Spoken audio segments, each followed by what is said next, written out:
akan sekali kita akan bertemu bersama-sama dengan Pak Kadek juga.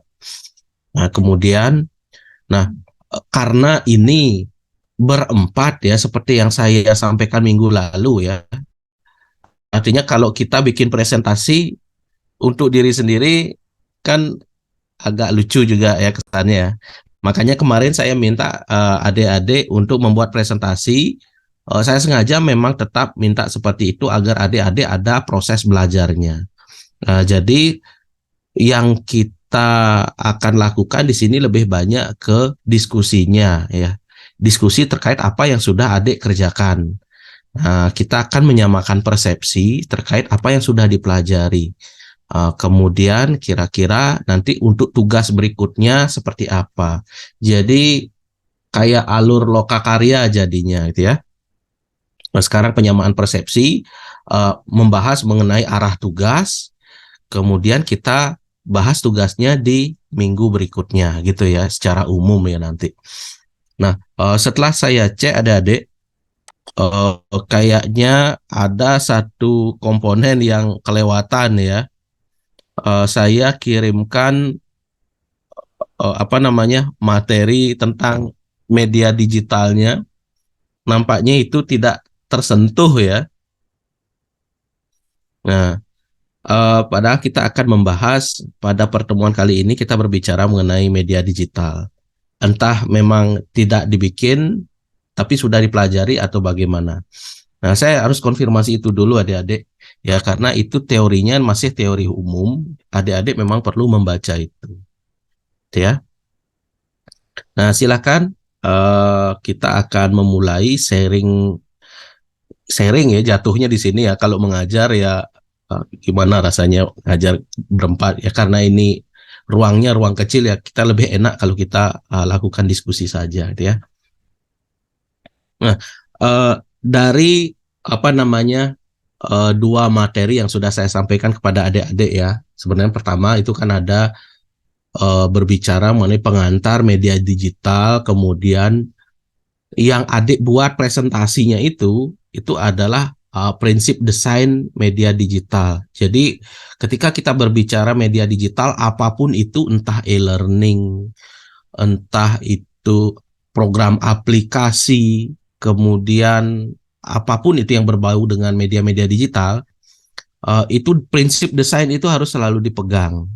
Nah, imbasnya adalah ketika kita berada pada level pengembangan media game edukasi, apalagi itu kan memang kekuatannya itu ada di visualisasi. Seperti yang saya sampaikan kepada yang juga mungkin adik-adik rasakan ketika kita dievaluasi atau diberikan assessment ya, melakukan penilaian, kuis misalnya, dibandingkan dengan tes tertulis ABC-an di dalam kelas duduk, dengan dibandingkan dengan adik-adik menggunakan kuisis, moodnya pasti akan beda gitu ya adik ya.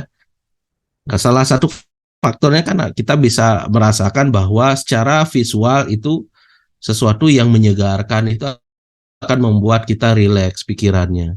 Kemudian yang kedua, ada tantangan-tantangan khusus yang memang dipersiapkan sehingga kita lupa bahwa ini adalah tes ya. Nah, itu adalah prinsip-prinsip dari game yang kita terapkan dalam sistem pembelajaran. Maka jadilah itu yang kita sebut dengan kuisis, Kahoot, kalau di LMS ada gamification ya. Itu yang ini. Tapi prinsipnya itu adalah kita mengambil elemen-elemen game yang kita bisa implementasikan dalam pembelajaran gitu ya. Nah, kalau kita lihat dari Kahoot dan gitu kan, prinsip desain visual kan masuk ya di sana ya. Kemudian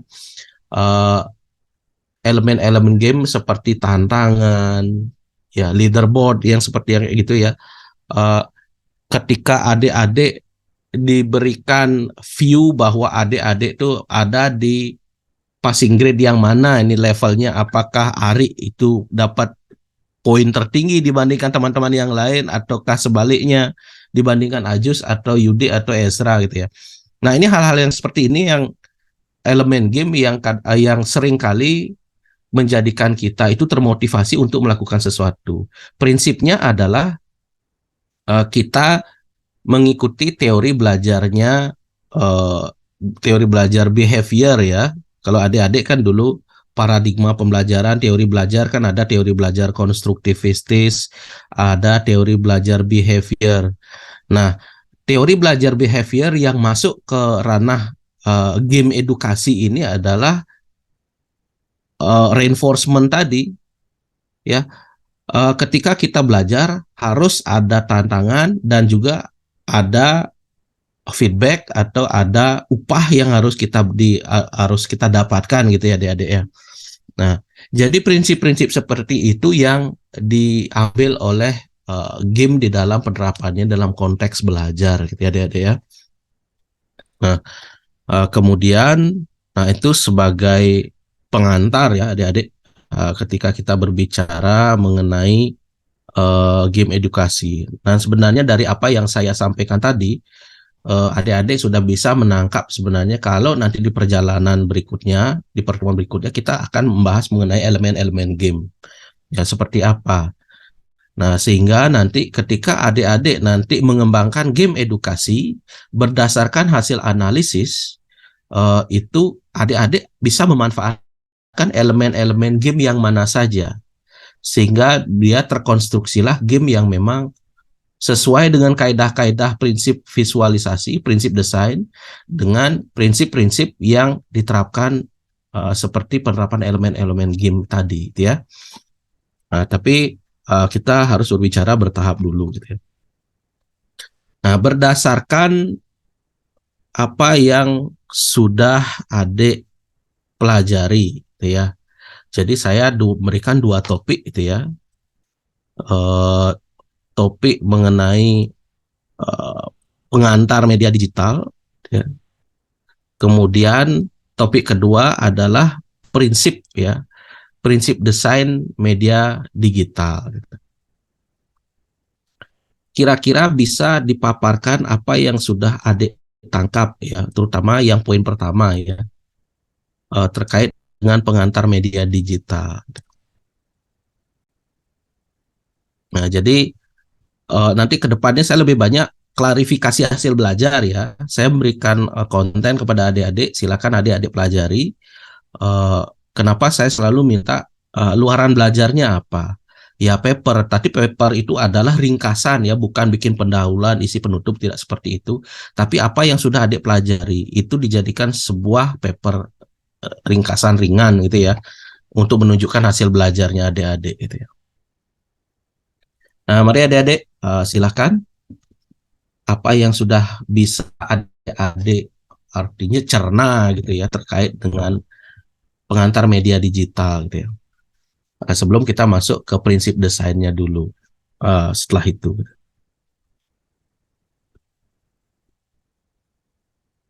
Silakan bisa saling mengisi ya. Misalnya Ajus mendapatkan, oh yang saya tangkap itu media digital itu adalah seperti ini. Misalnya ada yang kurang bisa diimbuhkan oleh teman-temannya. Misalnya Yudi, oh, jenis media digital itu seperti ini Pak. Kemudian salah satunya adalah jenis-jenisnya ada seperti ini.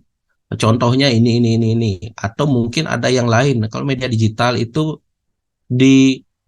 dikonstruksi oleh teori-teori ini Pak. Nah, itu yang perlu saya tangkap dari adik-adik. Jadi untuk memastikan apakah adik-adik itu benar-benar sudah membaca atau tidak. Itu ya.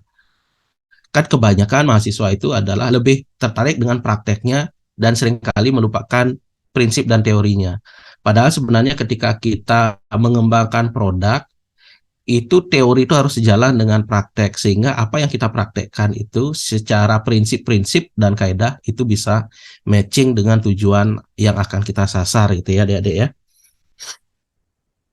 Silahkan saya fokus dulu ke naskah pertama ya, Introduction to Digital Media for Learning-nya tadi.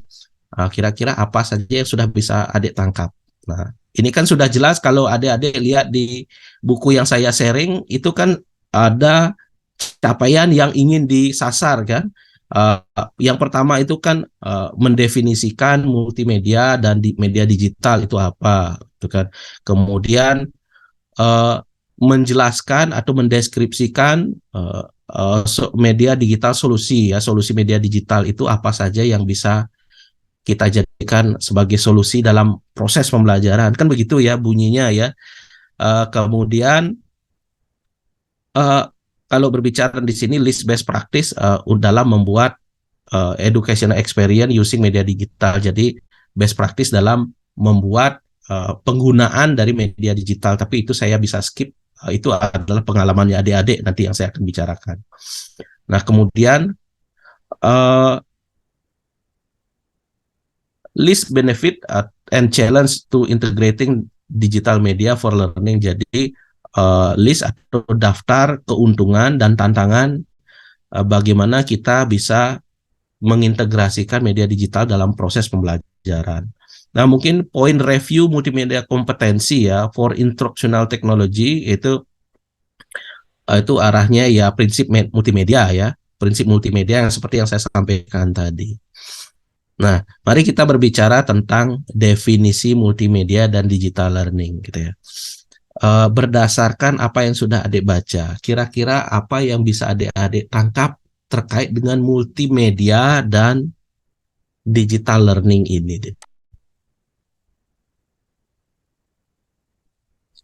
Izin memberikan sedikit tanggapan, Bapak. Ini silakan. Baik, jadi dari yang saya dapat simpulkan sedikit tentang setelah saya baca-baca sebelumnya, jadi desain media digital itu kan bentuk desain yang berfokus itu pada pengembangan konten, konten visual, seperti yang akan kita buat nanti di game edukasi, seperti animasi, typografi, dan juga mungkin eh, interface-nya gitu. Dan juga ada beberapa aspek yang saya ingat dengan dari desain media digital itu adalah ada dari layout atau tata letak, grafik visual, tipografi, animasi, eh, mungkin aksesibilitas, mungkin dari nanti kita belajar tentang apa apa namanya interface dari animasi dari aplikasi yang akan kita buat, dan juga mungkin belajar tentang mendesain untuk perkembangan setiap aplikasi yang akan kita kembangkan. Mungkin itu ya untuk mengacung dari untuk apa namanya memberikan sedikit materi dari teman-teman untuk mengangkat yang lainnya. Oke, Oke, terima kasih Ajus sebagai bahan pemantik hari ini. Kita akan polanya seperti ini ya. Kita berbicara tentang pemantik, kemudian kita tetap akan diskusi sampai kita benar-benar mendapatkan banyak informasi hasil sharing dari teman-teman ya. Kira-kira ada yang menyimpang kita luruskan. Nah, bagus ya apa yang disampaikan dari Ajus. Prinsipnya adalah media digital semuanya berkaitan dengan segala unsur-unsur yang berkaitan dengan elemen-elemen inti dari sebuah media. Nah, ada animasi, kemudian ada teks, audio, dan lain sebagainya. Nah, itu yang menjadi uh, topik interest kita. Nah, kemudian teman yang lain apa yang bisa ditangkap dari uh, apa yang sudah disampaikan oleh Adik Ajus. Tadi silahkan didiskusikan.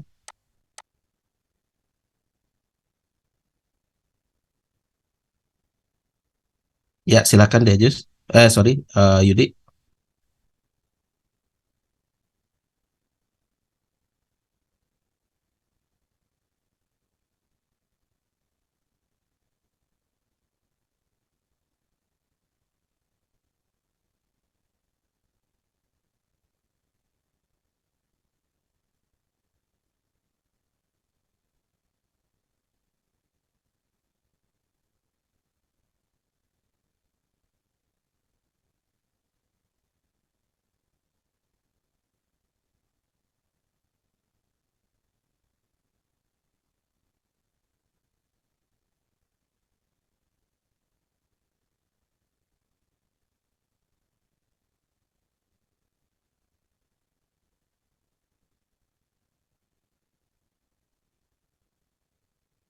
Oke.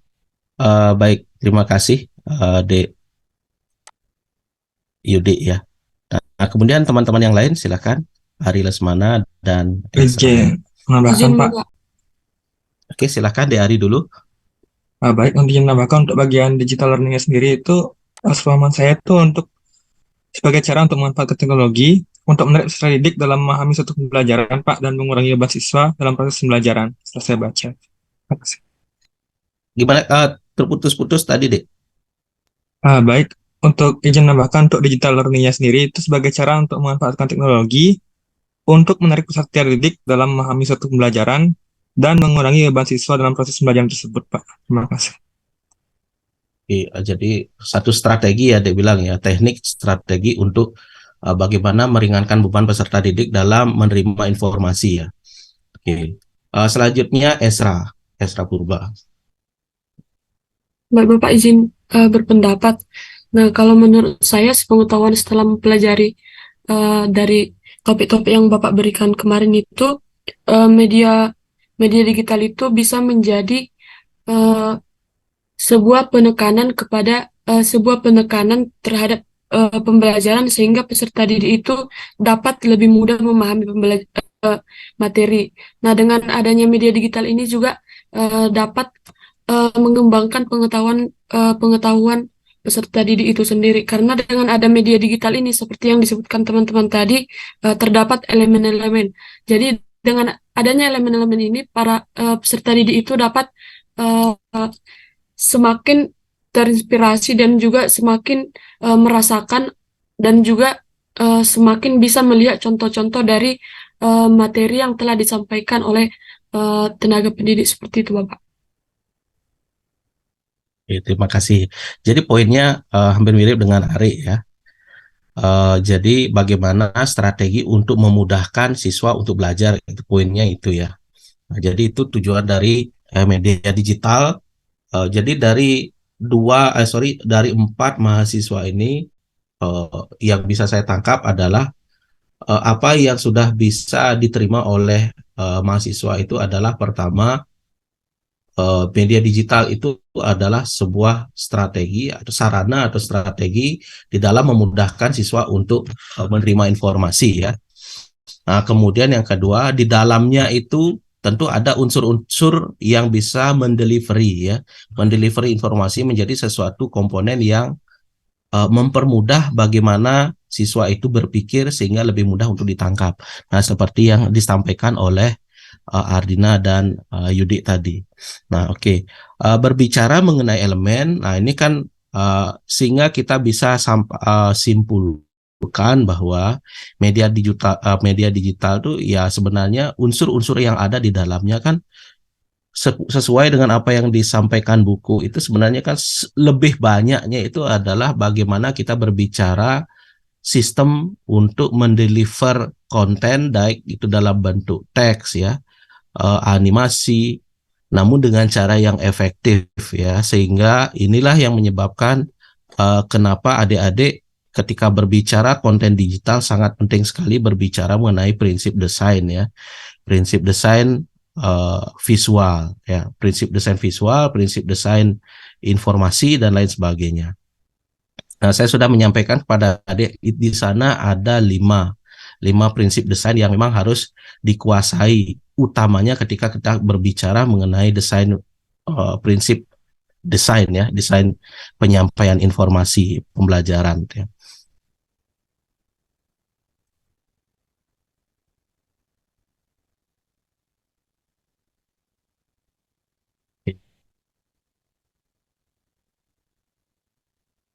Uh, untuk lebih lanjut, nah kita kan mungkin adik-adik sudah membaca, nanti tolong dibaca komponen bagi,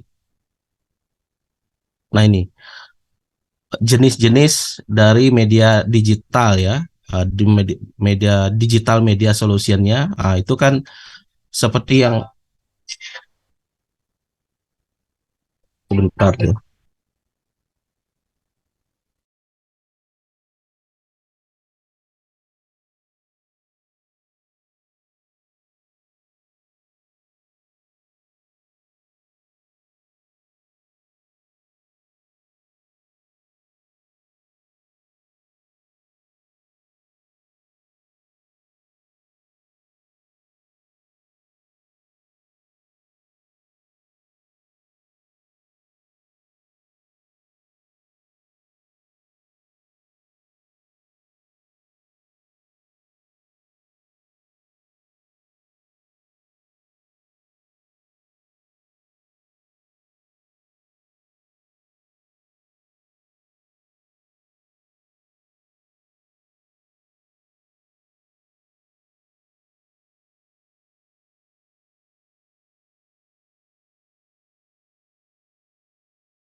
Baik. Hmm. Oke, saya lanjutkan lagi ya. Oke, adik-adik tadi secara umum itu apa yang sudah adik-adik sampaikan itu semuanya benar ya, karena kalau berbicara tentang konteks media seperti apa yang tertulis di dalam literasi yang saya berikan kepada adik-adik itu semuanya benar.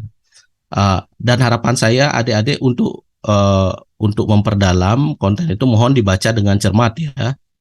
Jadi itu kan baru umum. Di sana juga disampaikan jenis-jenis medianya itu apa saja yang menjadi media digital. Kemudian yang terpenting adik-adik, tolong prinsip-prinsip yang tertulis di sana itu tolong diambil informasinya ya. Jangan sampai itu diabaikan. Menurut saya yang terpenting di dalam literasi yang saya berikan kepada adik-adik itu adalah bagaimana prinsip kerja dari media digital. Kalau pengantar umum, saya rasa dimanapun kita bisa mendapatkannya ya. Kemudian, sekarang kan kita pertemuan pertama jadinya materi ya, materi pertemuan pertama ya adik-adik ya. Ini pertemuan kedua, materi pertama tentang media digital. Nah, saya rasa sebenarnya secara umum adik-adik pasti sudah tahu yang disebut media digital itu contohnya apa-apa saja dan yang muda-muda pasti lebih banyak tahu terkait dengan hal seperti itu. Nah, sekarang kita akan masuk ke prinsip desain yang saya sampaikan dan saya minta adik-adik untuk membuat tugas ya. Kemarin kan ada 5 prinsip desain. Nah, kemudian alur belajar kita seperti yang saya sampaikan minggu lalu. Nah, uh, ini prinsip ini kan disampai adik baca, adik paham. Kemudian bagaimana kita bisa mentelaah dan mengimplementasikan teori itu hanya bisa kita lakukan ketika kita uh, berusaha mencoba melakukan analisis gitu ya, Dek ya. Nah, untuk selanjutnya saya akan minta adik-adik untuk memaparkan, menjelaskan mengenai apa yang sudah diperoleh terkait dengan prinsip-prinsip tersebut. Kemudian tafsirnya adik-adik seperti apa. Kemudian selanjutnya kita akan bersama-sama untuk mencoba melakukan analisis implementasi teori ya, analisis implementasi prinsip-prinsip yang sudah adik-adik sebutkan tadi ke dalam media yang mungkin sudah adik buat atau semisal kita ambil nanti satu contoh saja. Nah, kemudian dari contoh itu nanti adik-adik akan ditugaskan untuk mencari satu aplikasi, kemudian dianalisis berdasarkan prinsip-prinsip desain penyampaian pesan tadi seperti yang saya sampaikan. Oke. Nah, saya akan memulai dari prinsipnya Mayer ya adik-adik ya. Nah, kalau adik-adik pengen sharing ya, sharing presentasinya yang sudah adik-adik buat, silakan di-sharingkan untuk memudahkan agar kita berbicara lebih sistematis ya. Nah, mungkin siapa yang akan men-sharingkan PPT-nya ya? Apakah Ari, Ajus, atau siapa?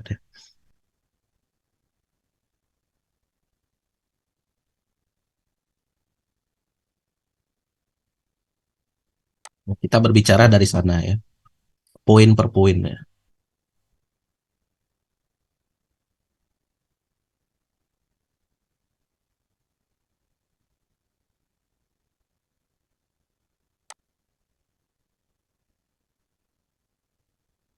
Silakan Ari.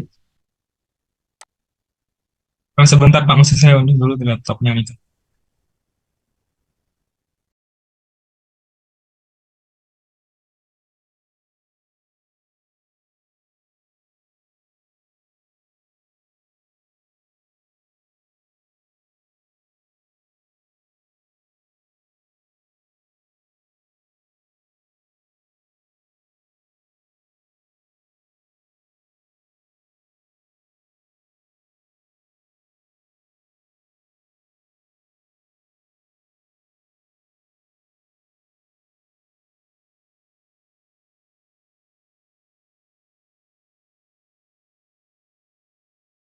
Mohon izin Pak, untuk share-nya belum bisa nih ke Pak, belum host nih ke Pak.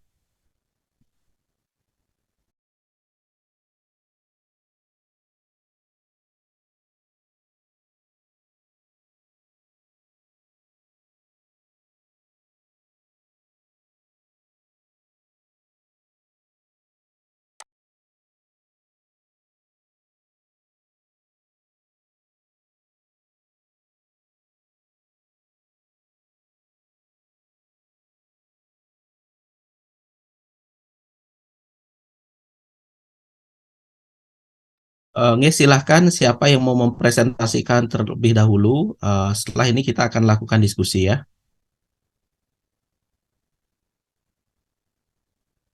Mungkin prinsip desain Mayer siapa yang akan mempresentasikan. Kemudian prinsip yang lainnya siapa, boleh ya.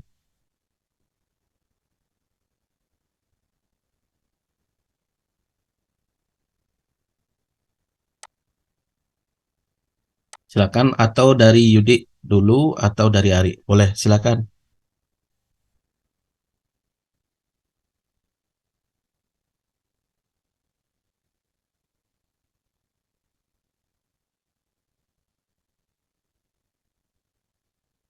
Oke, siapa yang kemarin dapat pembagian Mayernya? Silakan diginikan ya. Ezra, Pak.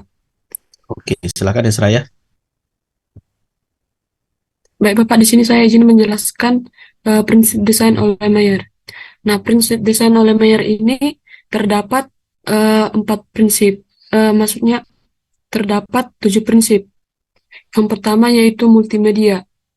Nah, prinsip multimedia ini merupakan prinsip yang menjelaskan bahwa pelajar itu akan lebih baik mempelajari materi itu dengan berisi, maksudnya tidak berisi kata-kata saja, melainkan berisi gambar.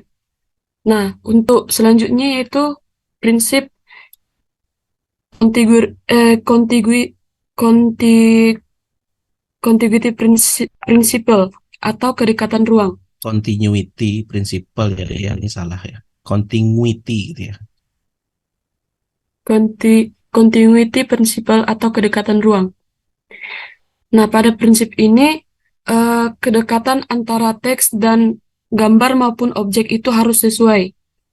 Selanjutnya itu modality principle. Di sini prinsip ini menjelaskan bahwa konsep di mana pembelajaran itu dapat mudah diterima oleh peserta didik, di mana pembelajaran itu berisi animasi dan narasi atau termasuk video dibandingkan video yang berisi animasi animasi atau full text pada layar. Selanjutnya slide redundancy principle, di mana pada prinsip desain ini tidak disarankan bahwa bahan ajar itu, maksudnya media digital itu, uh, konsep-konsep yang ada di unsur-unsur media digital yang ada di dalamnya itu tidak tidak disarankan untuk berlebihan, atau bisa dibilang nanti media media digital tersebut menjadi norak begitu. Selanjutnya yaitu koherensi prinsipal. Pada prinsip ini kesesuaian objek dan konten disajikan dengan materi pembelajaran, di mana prinsip ini menyatakan pelajar akan terganggu apabila ada kata-kata atau gambar yang dimasukkan namun tidak relevan dengan materi. Nah, koherensi prinsipal ini lebih mengarah pada kesesuaian, sehingga ketika unsur-unsur media digital yang ada di dalam sebuah bahan ajar misalnya disampaikan oleh guru itu, jika tidak relevan dapat membuat pelajar itu menjadi bingung. Yang selanjutnya yaitu personalization principle. Di sini orang lebih baik belajar dari teks atau kata-kata yang bersifat komunikatif atau konversasional daripada kalimat yang bersifat formal. Di sini disarankan bahwa pada saat pembelajaran itu lebih baik maksudnya komunikasinya itu uh, tidak tidak kaku begitu. Selanjutnya slide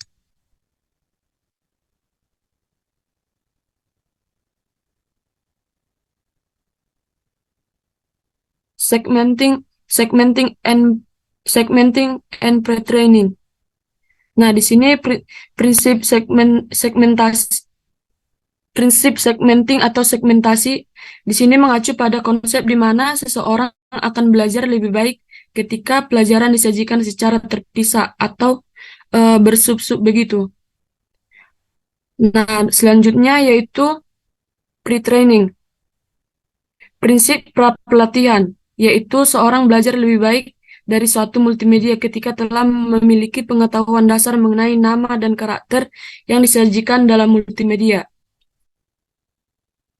Untuk materi selanjutnya dilanjutkan oleh Yudi dan Ajus.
Baik, terima kasih.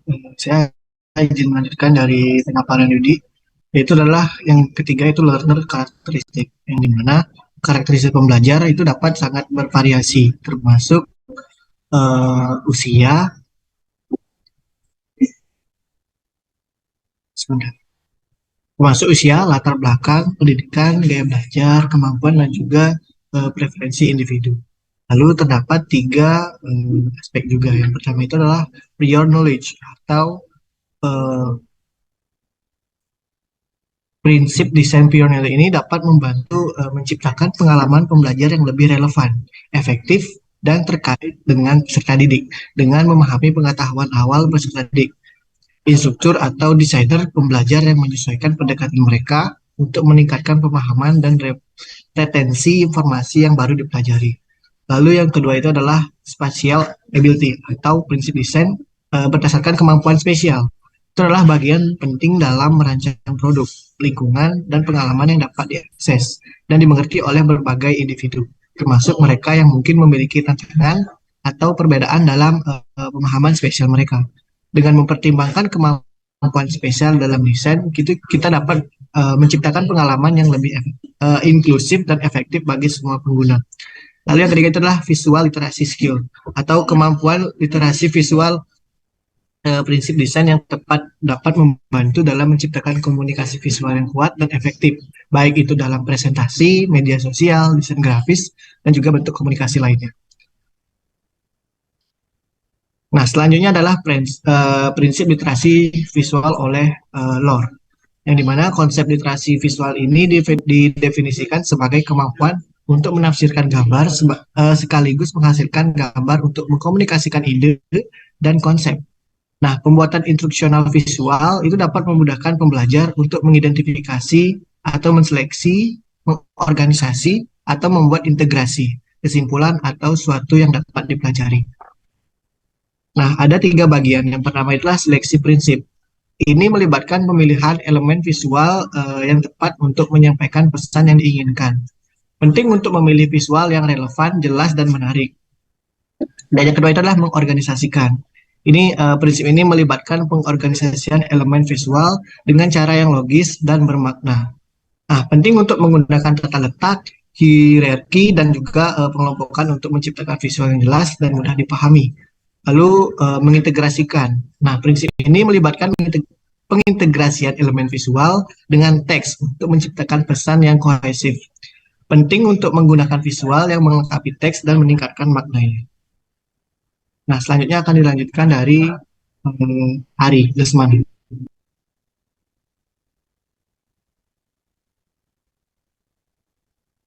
Baik, berikutnya adalah prinsip desain oleh Robin Williams. Yang pertama ada kontras, yaitu untuk memperoleh suatu penekanan dan agar suatu desain tidak datar diperlukan satu kekontrasan atau fokus dalam desainnya.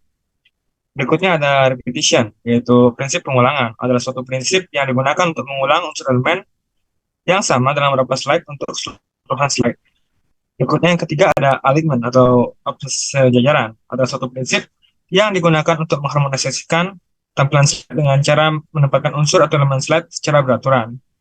Dan yang keempat ada proximity atau kedekatan. Ada suatu prinsip yang digunakan untuk mengatur unsur-unsur yang ada dalam slide dengan cara mendekatkannya supaya terlihat lebih rapi.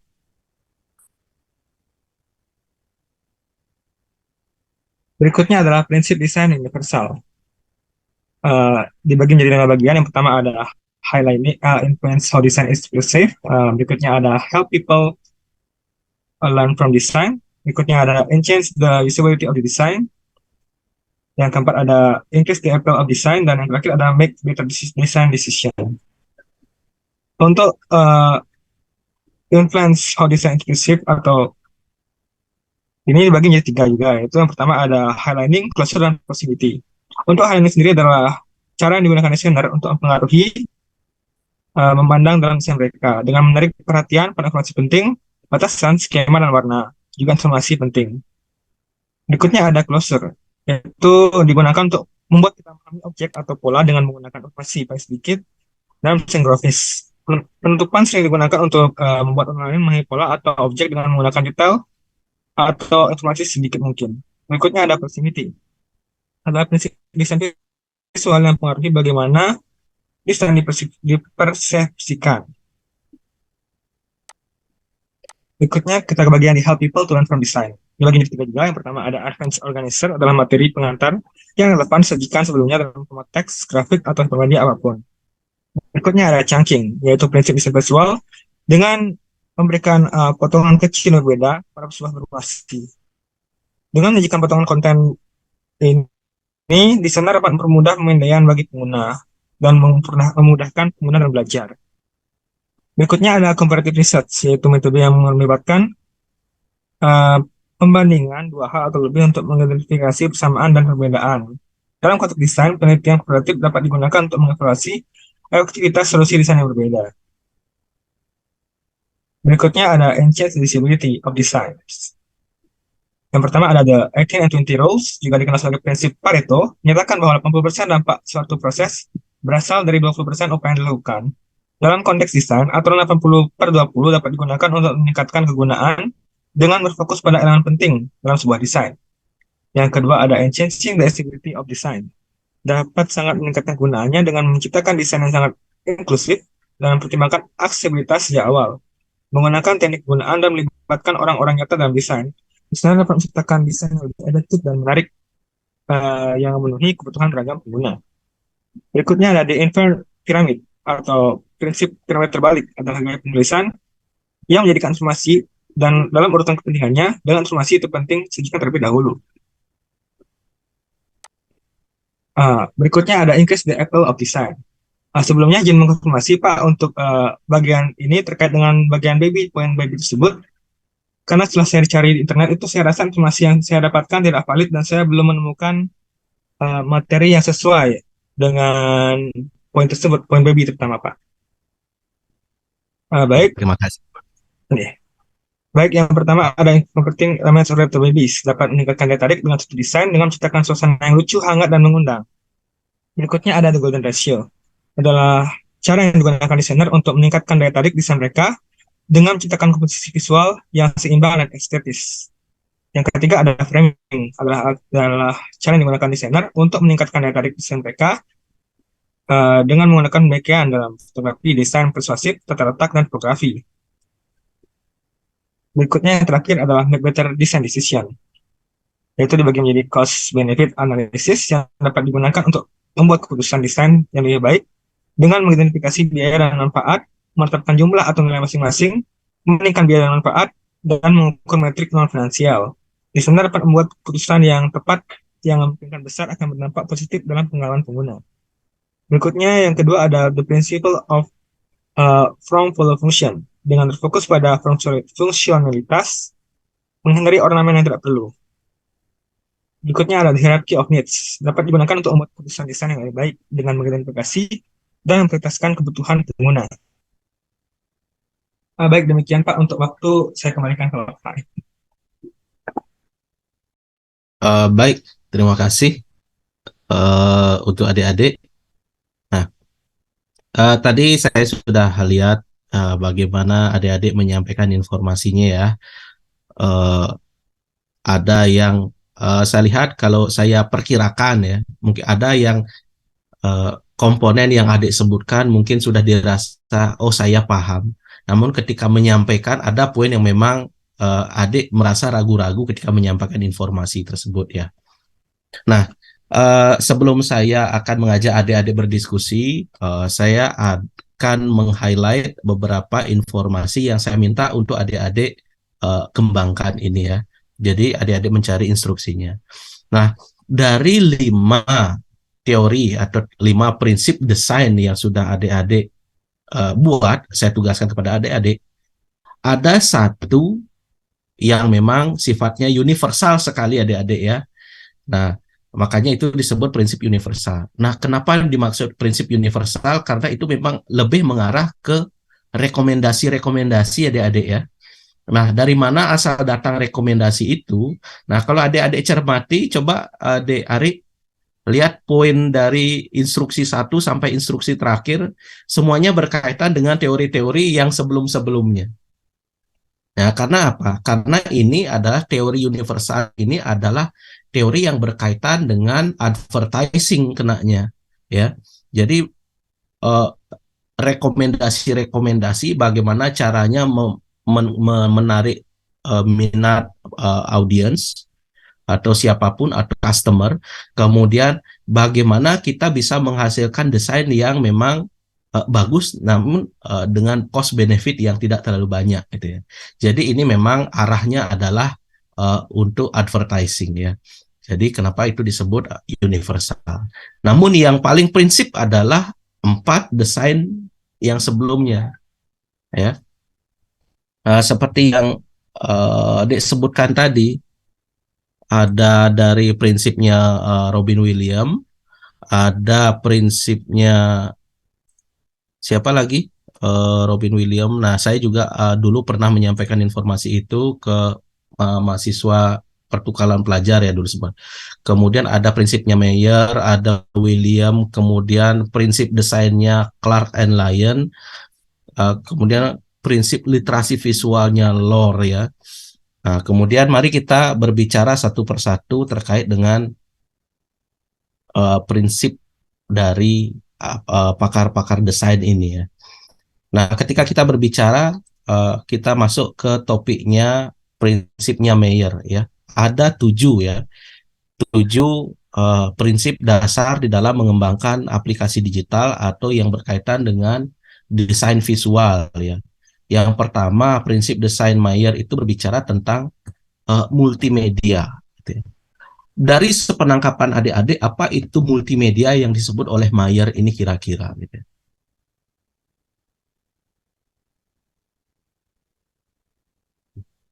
Ya, bisa diberikan gagasan. Apakah ini aplikasi? Apa ini sesuatu? Ya, sesuatunya saya tidak sebutkan dulu. Saya minta adik-adik kira-kira orientasinya adik bagaimana?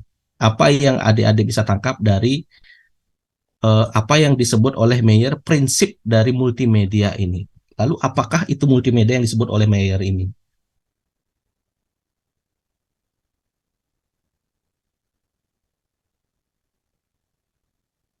Bagaimana? Ada yang ingin memberikan gagasan? Izin Bapak.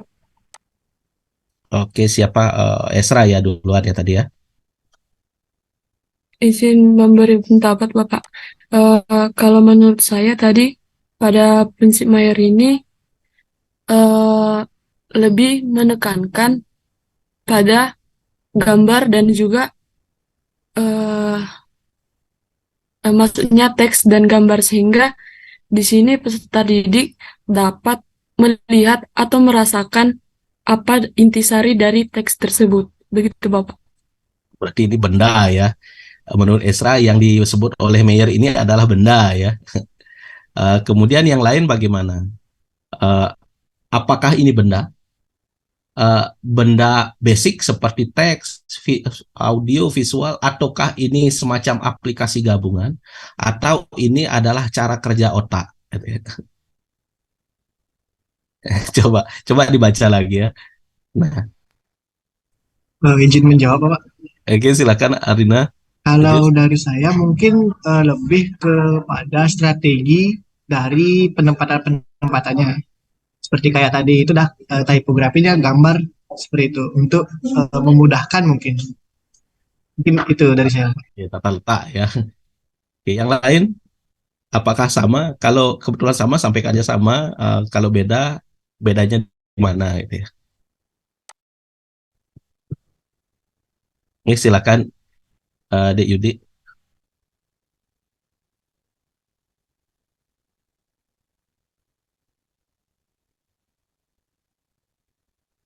Mm-mm.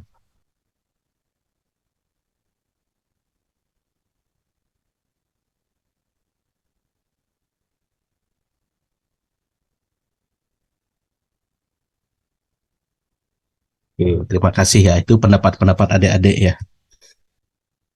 Baik, jadi apa yang disebut itu adalah komponen dari hasil implementasi dari teorinya Mayer ya.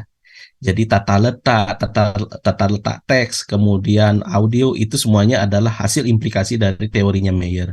Jadi apa yang disebut dari multimedia ini adalah prinsip multimedia. Ini adalah bagaimana cara otak itu bekerja. Ya, adik-adik ketika berbicara, ketika mendengarkan ceramah dalam 1 jam ya, dalam 1 jam tanpa presentasi, eh, ngomong saja, adik-adik tanpa diajak berpikir, adik pasti akan ngundap, kan begitu ya. Kalau nggak ngundap ya ketawa, kalau nggak ya ketawa ya bisa, eh, ya pokoknya segala segala terusannya lah ya. Nah, prinsip dari multimedia ini berbicara bahwa ternyata ya, eh, manusia itu punya modalitas-modalitas yang beragam ya. Ada modalitas visual, ada modalitas audio ya. Jadi itu dua modalitas itu yang akan digunakan. Itulah yang kemudian yang disebut dengan alur kerja ya. Sarana yang digunakan harus wajib dimanfaatkan dengan sebaik-baiknya. Nah, ini prinsip multimedia yang disebut oleh Mayer, prinsip yang pertama. Karena manusia itu akan bekerja atau menerima informasi lebih efektif ketika dua modalitas ini didengar dengan baik, digunakan dengan baik. Ya, audio visual harus digunakan dengan seimbang dengan baik.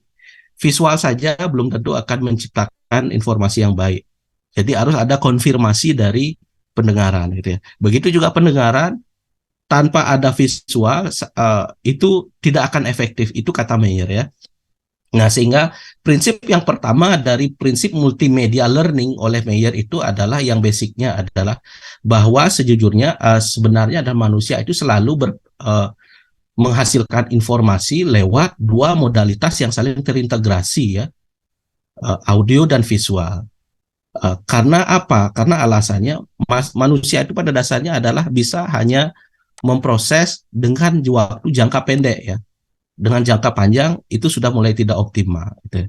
Nah, itu prinsip multimedia ya, yang pertama ya.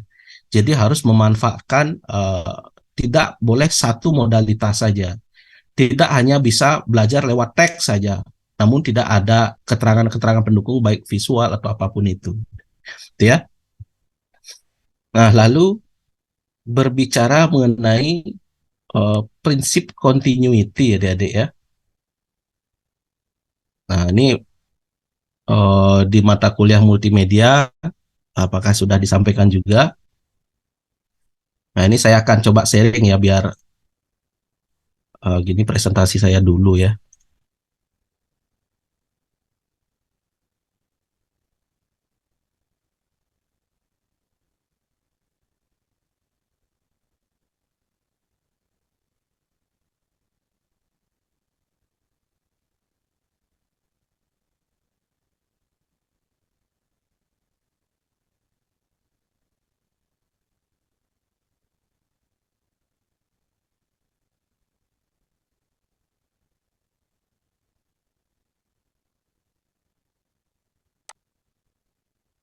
Oke, ini adik-adik ya. Jadi ketika kita berbicara tentang prinsip, ini adalah cara kerja otak ya, bagaimana menerima informasi. Jadi seperti yang saya sampaikan itu tidak cukup hanya kata-kata saja, namun harus ada saluran yang mengkonfirmasi informasi tersebut sehingga dia akan lekat ya, dengan apa yang sasaran dari tujuan pembelajaran itu sendiri. Nah, bandingkan dengan apa yang ditampilkan pada teks di bawah, ya, gambar visualisasi ini. Ketika kita membuat sajian informasi ya, ada pembandingan yang mana yang baik, mana yang lebih baik, mana yang kurang baik. Nah, ini dasar dari kenapa adik-adik membuat presentasi harus didominasi dengan visual yang relate ya. Nah, itu prinsipnya ya prinsip multimedia, karena harus menggunakan dua saluran ini dengan optimal.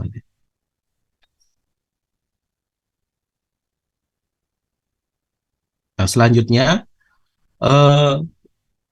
prinsip keterdekatan ya. Nah, prinsip continuity atau ada keterdekatan ruang atau keterdekatan waktu ya.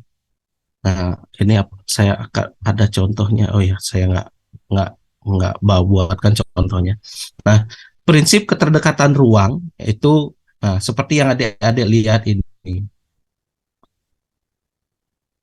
Jadi benar-benar gambar dengan teks itu menyatu ya, tidak dalam bentuk hierarkis ya seperti yang sebelah kiri ya. Ini yang kurang baik ini ya. Kalau adik-adik membuat presentasi, jika ingin menjelaskan sesuatu, silakan dicermati ya. pola kalau bisa sebaik-baiknya memang seperti ini. Ya, seperti yang sebelah kanan ya, bukan sebelah kiri. Nah, sehingga manusia itu, orang itu lebih mudah langsung melihat ya, oh ini namanya ini. Nah, karena di poin yang gambar pertama dengan susunan A, B, C, D, E, nah dia tidak akan langsung bisa menerima informasi secara efektif. Mesti harus melihat listnya dulu, ini listnya yang C itu yang mana ya, gitu.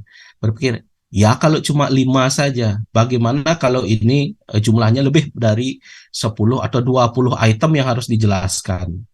Ya, oleh sebab itu sebisa mungkin memang desainer itu harus menciptakan keterdekatan ruang untuk dalam menyajikan informasi adik-adik. Nah, terus yang prinsip yang lain ya, prinsip keterdekatan waktu. Nah, kadang-kadang mahasiswa atau siapapun ya, saya pun juga dulu sering seperti itu. Nah, selalu mengabaikan prinsip keterdekatan waktu di dalam membuat presentasi ya. Jadi mahasiswa berasumsi transisi slide yang menarik itu akan menjadikan orang itu terpukau dengan presentasinya dia. Ternyata itu salah. Semakin lama ada gap waktu ya antar slide, itu malah tidak bagus. Ya, bahasa sederhananya bikin orang jadi gregetan gitu loh. Slide 1 masuk ke slide 2 itu transisinya 3 sampai 4 menit, waduh itu udah nggak bagus.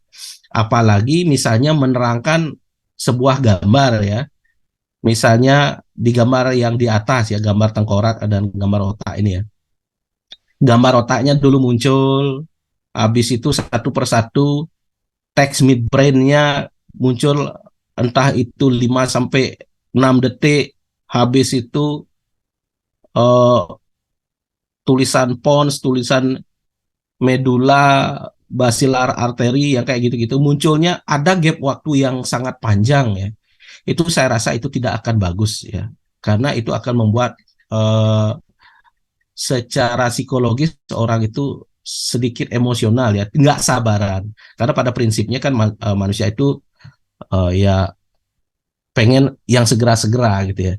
Nah, jadi itu yang menjadi perlu perhatiannya adik-adik ketika membuat transisi, jangan sampai transisi itu transisi yang over, terlalu berlebihan waktunya ya. Nah, harus diseimbangkan ya. Nah, terus yang prinsip berikutnya dari Meyer itu kan seperti yang disebut prinsip koherensi ya. Jadi siswa dapat belajar lebih baik jika unsur-unsur asing, nah, seperti yang disampaikan oleh Esra, unsur-unsur ada kata-kata yang tidak berguna dimasukkan kayak gitu ya. Intinya adalah buatlah presentasi yang to the point ya. Mana yang penting itu saja dimasukkan. Kemudian mana yang berkaitan dengan konten itu dimasukkan. Jangan hal-hal lain yang di luar konten itu dimasukkan. Kadang-kadang kita bikin desain kan, biar bagus desainnya dimasukkan unsur-unsur yang lain ya. Biasanya unsur-unsur kesukaan audiens gitu biasanya, atau jangan-jangan unsur kesukaannya dia. Seperti misalnya Esra suka yang misalnya sukanya warna pink gitu ya. Jadi setiap presentasinya Esra itu warna pink ya. Ya, kemudian diisi bunga-bunga macam-macam ya. Padahal sebenarnya mata pelajaran itu yang akan dikembangkan itu adalah mata pelajaran biologi.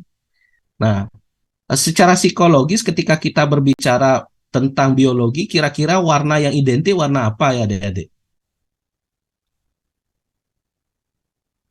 Warna hijau, Pak. Oke, kalau Ajus, kira-kira warna untuk biologi itu warna apa? Hijau, Bapak. Ya, Esra juga pasti sama, Yudi juga pasti sama. Ya, pasti warna hijau. Karena secara psikologis kita sudah terbiasa dengan warna-warna yang berkaitan dengan alam ya, lihat tumbuhan hijau. Pokoknya yang hijau-hijau itu pasti adalah yang natural. Nah, itu makanya kalau adik-adik telusuri lagi, ada yang namanya psikologi warna. Warna merah itu warna apa, warna hijau itu identik dengan apa, biru itu identik dengan apa itu ya. Tapi saya tidak terlalu menguasai itu ya. Tapi yang umum yang kita tahu ketika berbicara tentang IPA itu warna hijau ya. Karena apa? Berkaitan dengan hal-hal yang natural gitu ya. Nah, jadi hal-hal seperti itu harus dipikirkan, jangan sampai nanti karena kesenangan kita itu dimasukkan. Nah, koheren ya, harus koheren ya, harus seimbang, harus sejalan gitu. Nah, siswa dapat belajar lebih baik jika unsur-unsur asing dilepaskan saja gitu, nggak usah digabungkan gitu ya. Oke, bisa ditangkap kan maksud saya kan? Jadi intinya adalah kalimat yang berlebihan singkirkan, gambar-gambar yang berlebihan singkirkan. Bahkan kalau bisa jadikanlah eh, unsur penunjang konten itu menjadi sebuah desain. Ya, misalnya ada gambar untuk penunjang kalimat itu misalnya. Gambar itu yang kita upayakan menjadi sebuah desain, ya, sehingga menarik jadinya. Sekaligus konten, sekaligus desain untuk mode presentasinya kita, gitu ya. Nah, jadi itu ya prinsip dari multimedia. Nah, ini contohnya ya. Ya, mungkin ini beberapa kali sudah pernah dilihat ya. Ah, kira-kira unsur yang mengganggu yang mana ini deh? Monyetnya Bapak. Terus ada lagi?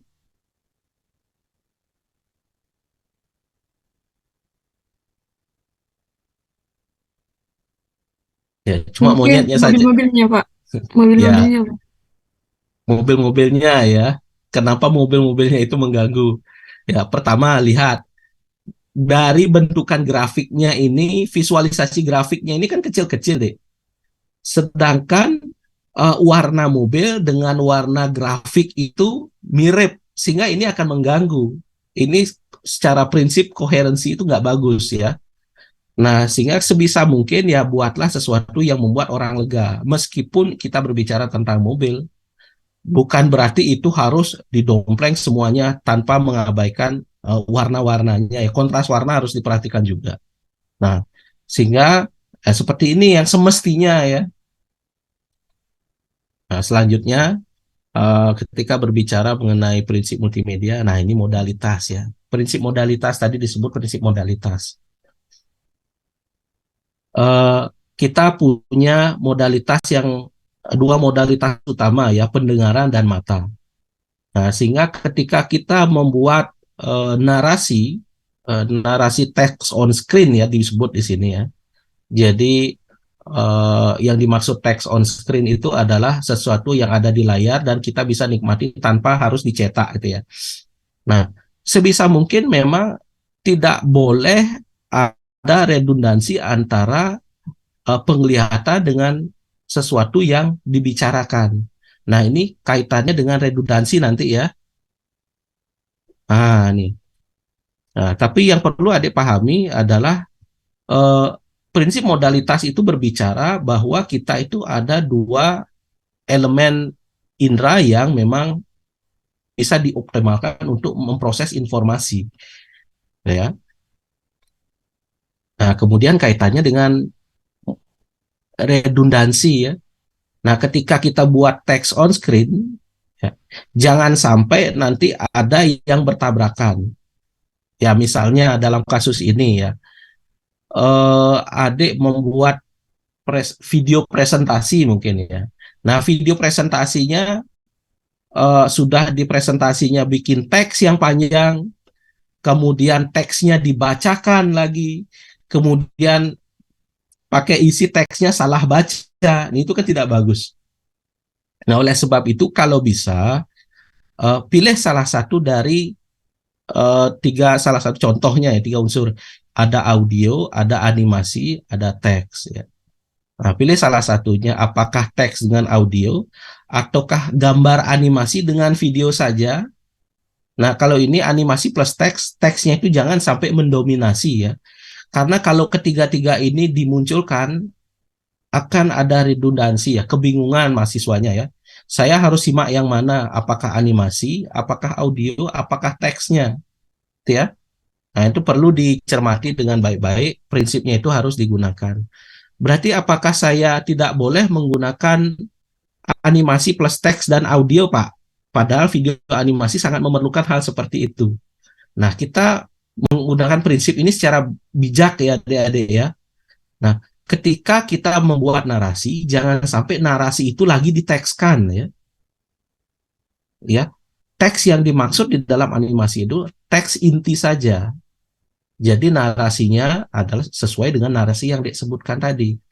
Kalau ada yang disebut tadi, salah satu prinsipnya adalah bagaimana agar animasi itu prinsip eh, apa namanya, media desain itu kalau bisa dipersonalisasi gitu ya. Bahasa animasinya sesuai dengan gaya bahasanya audiens ya. Ya, kalau dewasa, kalau bapak-bapak, ibu-ibu ya formal bahasanya. Kalau anak-anak buat bahasa yang sesuai dengan bahasa anak-anak. Jangan bahasa buku yang dikompilasi ya, kemudian ditaruh di animasi gitu ya. Nah, ini adalah tantangan bagi desainer gitu ya. Nah, itu ya prinsip redundansi. Nah, perbedaan individu ya perlu. Nah, perbedaan individu ini sama halnya dengan personalisasi ya, ada kaitannya.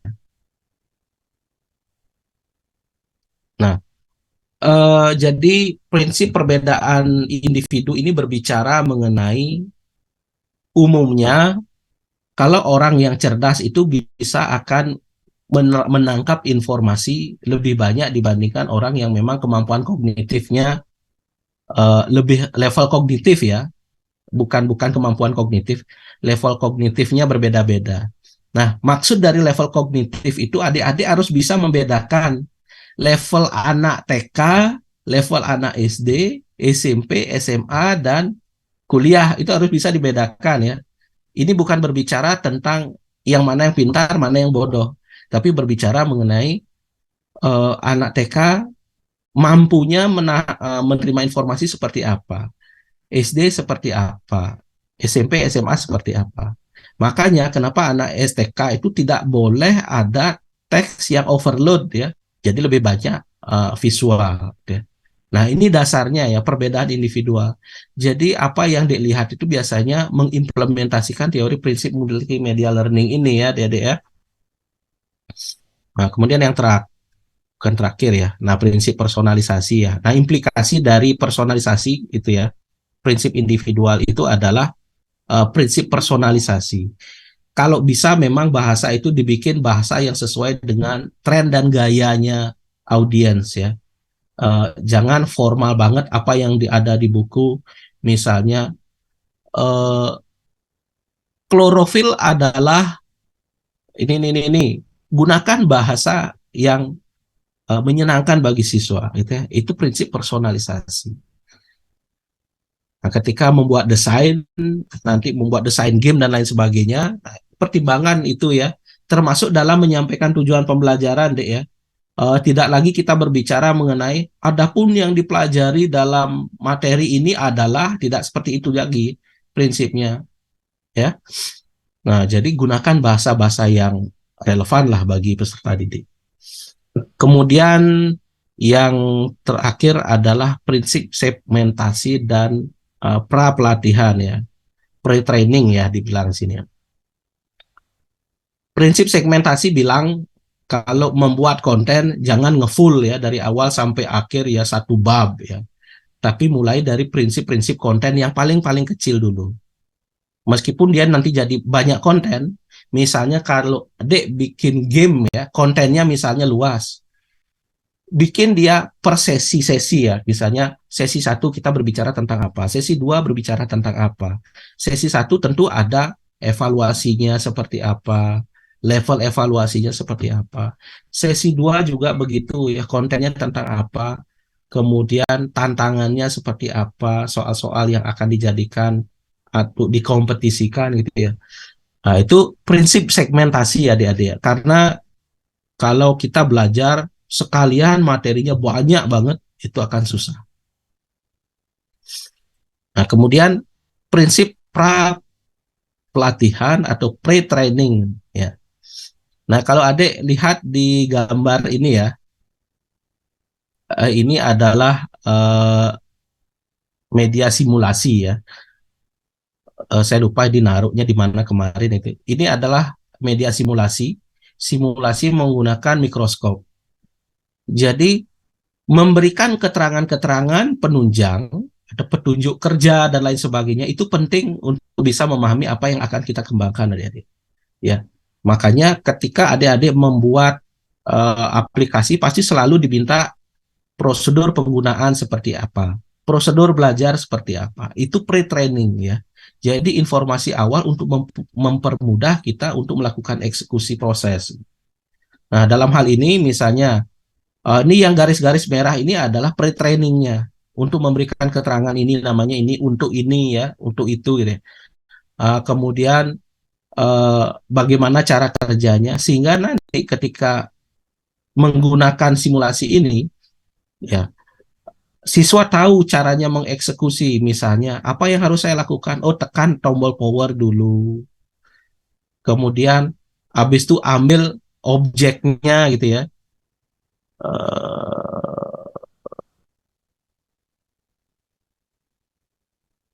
Oke. Nah ini kan kalau dilihat di sini kan tombol power, ini pembesaran, kemudian ini lensa-lensa yang bisa digunakan untuk melihat dari objek yang ada. Nah, ada prosedur-prosedur yang harus dijelaskan di sana. Nah, begitu juga adik-adik ketika nanti membuat game edukasi, jangan lupa petunjuk itu harus dibuatkan dulu sebelum siswa bisa mengerjakan sesuatu. Biasanya apa yang saya tahu dan biasa saya lihat dari rekan-rekan mahasiswa, eh, bahkan yang masih skripsi, nah ketika masuk fase evaluasi pun kadang-kadang tidak ada instruksi kerjanya, sehingga bingung. Apalagi kalau instruksi kerjanya itu apa, mode evaluasinya itu variatif ya, tidak hanya objektif saja. Itu akan membingungkan siswa kalau kita tidak beri penjelasan ada jenis-jenis evaluasi seperti apa yang akan kita gunakan dalam mengukur kemampuan siswa gitu ya. Nah, jadi itu penting bagi adik-adik. Nah, prinsip multimedia dulu sebelum saya masuk ke prinsip yang lain adik-adik. Nah, ini masih ada ya. Nah, prinsip signaling lagi satu ya. Prinsip signaling itu kalau di buku teks kita kan seperti yang dibikin pakai stabilo ya. Nah, sedangkan kalau untuk presentasi masing-masing ditekankan pada ketebalan dan ukuran warna. Seperti apa itu. Jadi itu prinsip yang harus sehingga memudahkan siswa untuk menangkap clue dari informasi gitu ya, Dek ya. Nah, jadi adik-adik tidak perlu nanti bikin media kebanyakan teks ya. Jadi malah itu yang nggak optimal jadinya. Nah, ini yang disampaikan oleh Yudi. Tapi sebelum itu kita berbicara tentang multimedia itu barangkali ada yang ingin ditanyakan dulu adik-adik.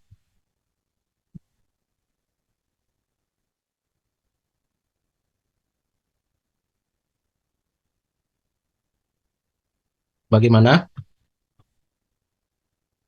Pak, izin bertanya, Pak. Oh ya, silakan, Dek. Tadi kan Bapak ada sampaikan yang di bagian yang pre-training yang pakai garis-garis merah itu kan, Pak. Oh. Nah, berarti dalam prinsip uh, pralatihan ini dia itu berarti digunakan sesuai dengan konsep materi pembelajaran yang pelajari ya, Pak. Tidak selamanya ini digunakan begitu ya, Pak. Tidak selamanya. Ini hanya sebagai contoh saja ya. Kebetulan ini kan media ini dibikin untuk simulasi penggunaan mikroskop kan begitu. Jadi kan kita harus tahu dulu petunjuk kerjanya ini namanya apa, bagaimana cara kerjanya sehingga ketika kita bersimulasi menggunakan kita bisa memudahkan cara bekerja. Nah, ini kan pentingnya multimedia ini adalah ketika waktu di SMP ya kita menggunakan mikroskop ya. Ini saya lupa kemarin itu untuk SMP kayaknya. Adik-adik SMP kan pernah praktek menggunakan mikroskop ya. SMP apa SMA saya lupa. Nah, jadi kalau itu diutak-atik sembarangan kan guru selalu memarahi kita ya. Jangan sembarangan, ikuti dulu gininya. Nah, multimedia ini dipergunakan untuk simulasi dulu. Oh, ini namanya seperti ini. Ini dua lensa, ini namanya lensa okuler. Semua tahu. Jadi ketika kita menghadapi masalah, Pak, ini lensa okulernya bermasalah, Pak. Kita bisa berkomunikasi. Dan kemudian ketika kita mengembangkan ini sesuai dengan konten, seperti yang Esra bilang, eh, pra pelatihannya, pengetahuan awal apa yang harus dikuasai oleh siswa dulu sebelum dia bisa masuk ke fase yang akan kita berikan, kan begitu. Makanya di apa namanya, teori yang lain kan ada juga eh, pemahaman siswa juga terkait dengan visual informasi. Itu kan dibahas juga kan di unsur-unsur teori yang lain tadi, seperti yang disampaikan oleh Mertayudi ya. Mertayudi yang menyebut pengetahuan awal, oh ya, si Ajus ya, pre pre knowledge ya, pengetahuan awal siswa itu kan. Nah, itu dasarnya ya di sini ya. Jadi harus punya pengetahuan dasar dulu sebelum dia masuk ke fase pembelajaran berikutnya gitu ya. Nah, inilah kemudian yang dimaksud oleh Meyer, harus ada pre-trainingnya dulu. Nah, atau dalam bahasa lain kalau adik bikin LKPD, cara kerjanya bagaimana? Tujuan pembelajaran yang harus disasar apa? Apa yang diketahui siswa, apakah sudah terukur dengan baik apa belum? Nah, itu yang perlu dipersiapkan ya. Nah, itu yang perlu adik cantumkan di dalam eh, aplikasinya adik-adik. Meskipun itu tidak yang harus dibikin secara kompleks ya, tapi sederhana saja agar bisa mengkonfirmasi pengetahuan awal siswa, itu intinya, gitu ya. Ya, kira-kira begitu deh Esra. Jadi intinya tidak serta-merta harus begini formatnya. Atau bisa jadi di dalam bentuk video juga bisa, dalam bentuk teks bisa, tidak perlu dalam bentuk simulasi gitu ya. Bisa juga gitu ya. Ya, saya rasa demikian deh Esra.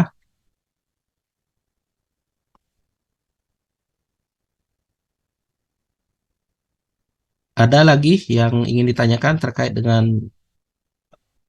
prinsipnya Mayer?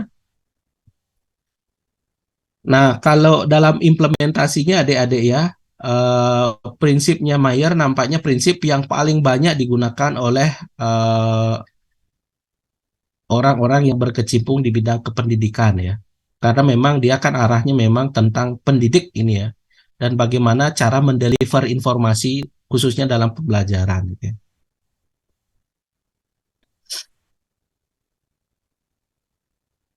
Oke, ini saya sifatnya konfirmasi aja adik-adik ya. Nah, masih ingat prinsip visual ini, prinsip visual yang dicetuskan oleh siapa, Dek?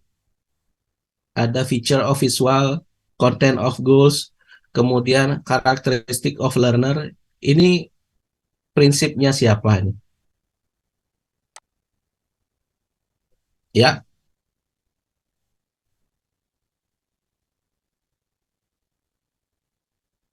ada lain ya. Ya, jadi secara umum mereka berpendapat bahwa ketika kita membuat visual, ada 3 unsur yang harus diperhatikan. Jadi lebih fokus ke gagasan-gagasan ya, bukan bukan apa yang seperti yang disebut oleh si Mayer, tapi lebih ke pertimbangan-pertimbangan ya, pertimbangan-pertimbangan di dalam membuat desain. Nah, pertama, kita harus memikirkan kandungan visualnya seperti apa, kemudian tujuan pembelajarannya seperti apa, karena masing-masing karakteristik tujuan pembelajaran itu pasti beda. Kemudian karakteristik pembelajar seperti yang disampaikan, apakah dia expert visual, apakah dia memang tidak expert visual dalam artian, apakah dia kemampuan spasialnya rendah apa bagus gitu. Karena kalau semakin bagus kemampuan spasial, makin abstrak yang kita buat, ya mereka tetap bisa memahami. Tapi kalau kemampuan spasialnya rendah, ya harus kita semakin membuat visual yang semakin jelas gitu ya. Tidak banyak teks ya. Nah, seperti yang disampaikan oleh Mayer tadi, ya kemampuan individualnya ya, perbedaan individual, bahwa di masing-masing tingkat itu beda kemampuannya. SD, SMP, SMA itu beda kemampuannya spasialnya. Sehingga anak-anak SD, SMP itu lebih banyak visual dibandingkan dengan teks gitu. Itu ya, itu kaitannya. Nah, mari kita berbicara mengenai apa yang dimaksud dengan kandungan visual itu, Dek. Nah, kandungan visual seperti yang disampaikan oleh Yudi tadi kan sudah jelas. Kita berbicara surface-nya seperti apa, wujud sajiannya itu seperti apa, komunikasinya seperti apa, bagaimana caranya kita berbicara dengan audiens, kemudian psikologisnya seperti apa. Nah, apa itu yang dimaksud dengan wujud dan surface ya? Nah, ini kan tentang elemen ya. Kalau wujud, apakah itu ilustrasi, statis, foto, video dinamis, atau animasi. Nah, itu berbicara tentang surface-nya. Nah, kemudian kapan saya menggunakan itu? Akan tergantung sekarang ya, seperti yang disampaikan oleh audiensnya seperti apa. Itu yang perlu kita pikirkan. Kemudian yang kedua, komunikasi. Ya, komunikasi itu seperti yang disampaikan Meyer juga, ini ada kaitannya ya. Berbicaralah secara efektif. Jangan naskah yang ditaruh di dalam medianya, adik. Nah, biasanya kelemahan mahasiswa kalau bikin media kan, biasanya ngambil dari buku BSE. Buku BSE-nya plak-ketiplak diambil ya, dari A sampai Z, tanpa memfiltrasi dan mengubah gaya bahasa sesuai dengan karakteristik peserta didik. Kalau itu yang terjadi ya nggak ada bedanya buku ajar dengan apa yang dibuat. Ya, cuma tambah ribet jadinya apa yang adik bikin gitu kan, lebih enak jadinya baca buku ketimbangkan buka komputer ending-endingnya baca buku juga gitu ya. Nah itu perlu dipikirkan. Kemudian secara psikologis ya seperti yang digambarkan, mengacu bagaimana gambar itu bisa memfasilitasi pembelajaran melalui proses psikologis, memberi perhatian, pengetahuan awal, beban mental. eh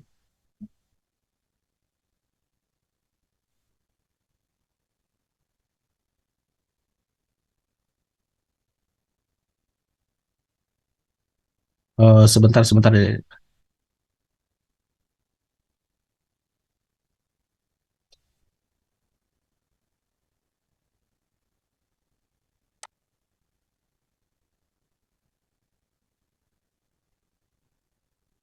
Adik masih bisa melihat presentasinya ya?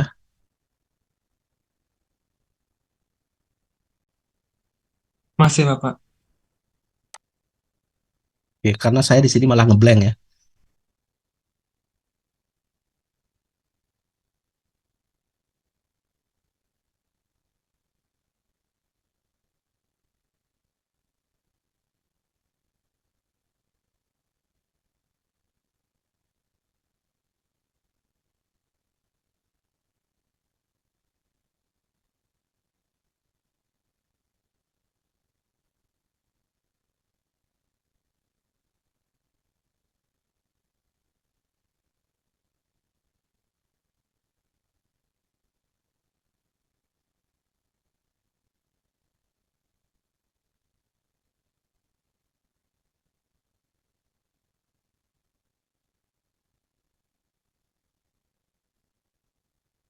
Sebentar dulu.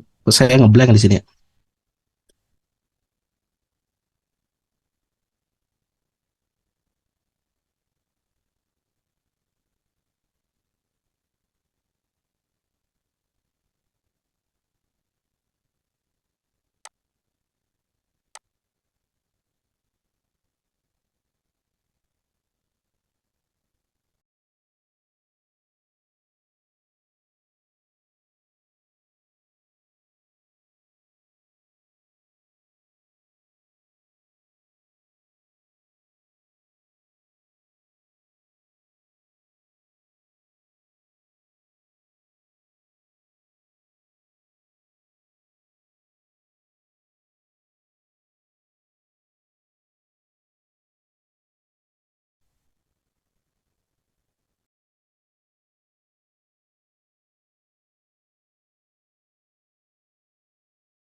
Oke, saya tunjukkan ya.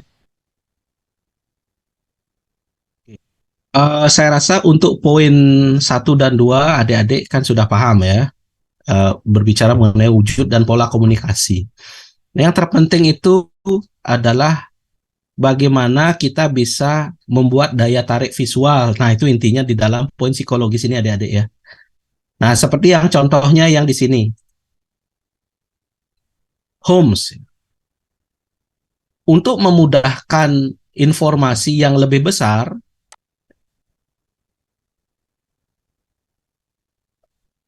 nah adik-adik kalau lihat,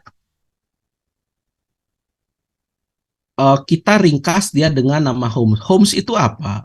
Holmes itu berbicara mengenai rumah-rumah yang ada di satu wilayah ya di Amerika ya. Dalam contoh ini ya, saya ingat waktu itu saya mengambil contoh-contoh uh, psikologi untuk membuat uh, visual untuk mempermudah mahasiswa terlibat secara psikologis gitu ya.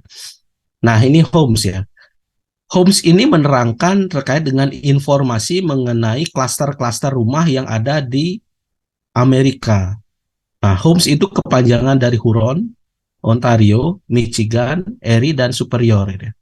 Nah, ini adalah klaster-klaster rumah ya, klaster-klaster rumah yang ada di Amerika oleh penjual ya. Ini kaitannya dengan bisnis properti dalam hal ini. Nah, sehingga bagaimana caranya untuk mempermudah kelas rumah yang ada di bisnis properti ini, mereka singkat dengan nama Homes ya. Homes itu, klaster itu disebut dengan ada klaster Huron, ada Ontario, ada klaster Michigan, ada Erie, dan ada klaster yang tertinggi adalah Superior gitu ya. Nah, program mereka sebut dengan istilah Homes. Nah, kalau tidak dikemas seperti ini, mereka akan nggak efektif dalam menyampaikan informasi secara visual. Nah, jadi intinya ketika dia melihat Homes itu gampang dicerna oleh masyarakat. Oh, ini kaitannya dengan singkatan-singkatan tentang program-program properti yang berkaitan dengan rumah. Nah, seperti ini misalnya.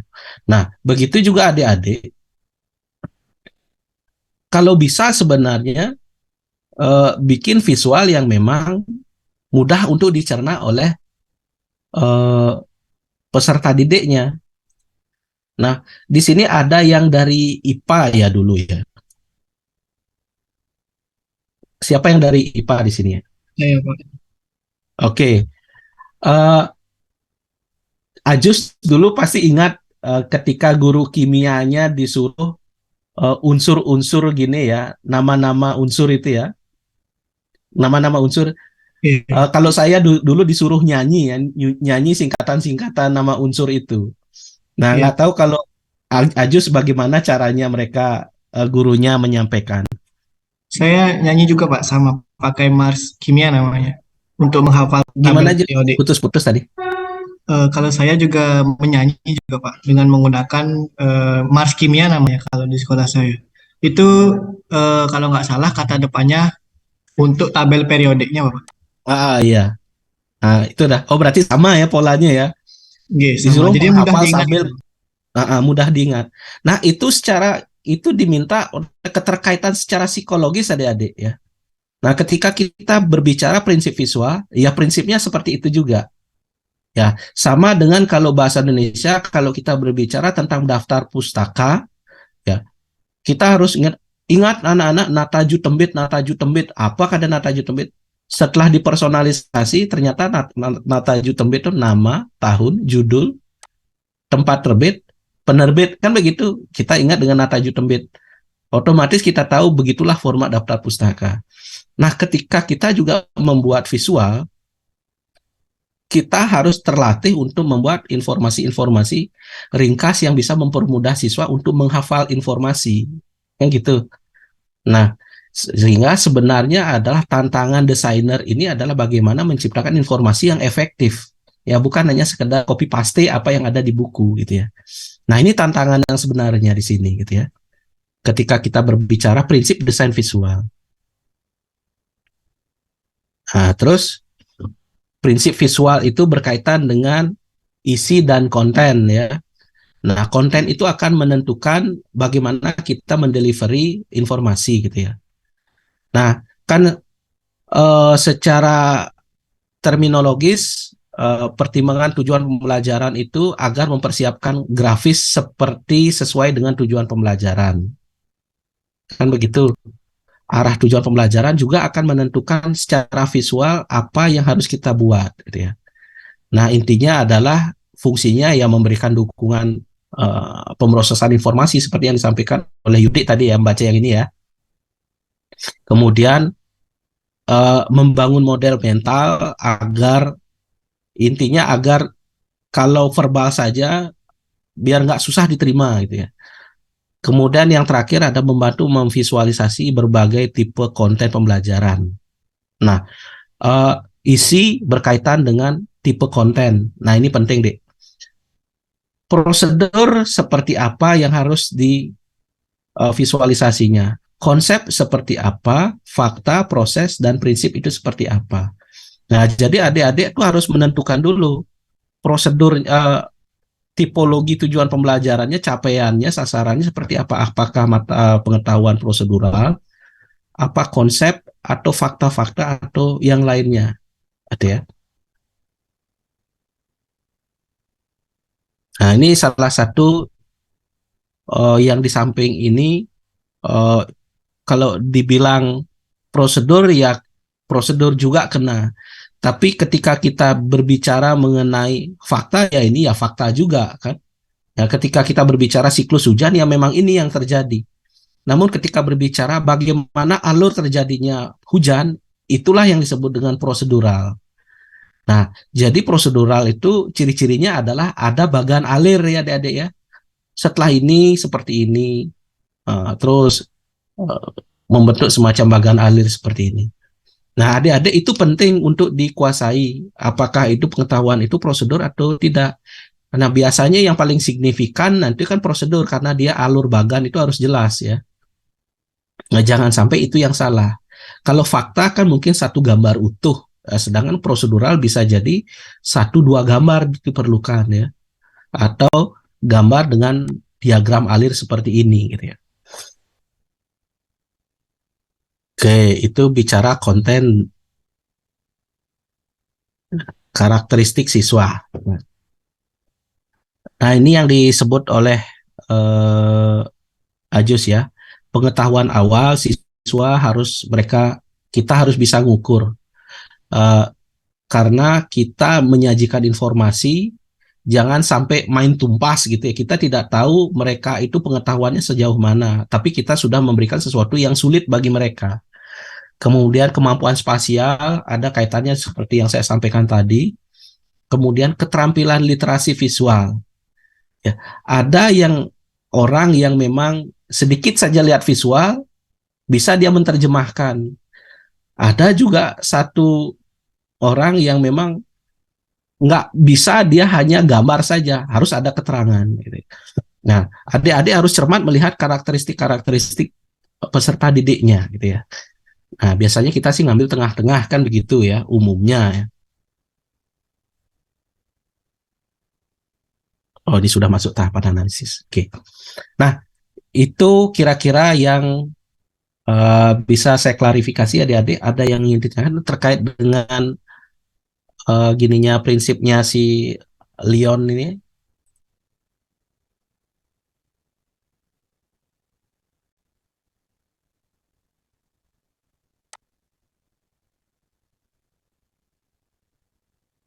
Content and goal, apalagi ya?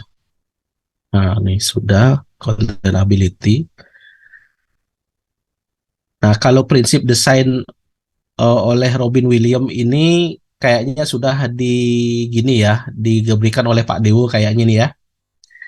Prinsip kontras itu seperti apa, repetisi, alignment, marginnya seperti apa, proximity itu atau pembagian bidang-bidang visual gitu ya.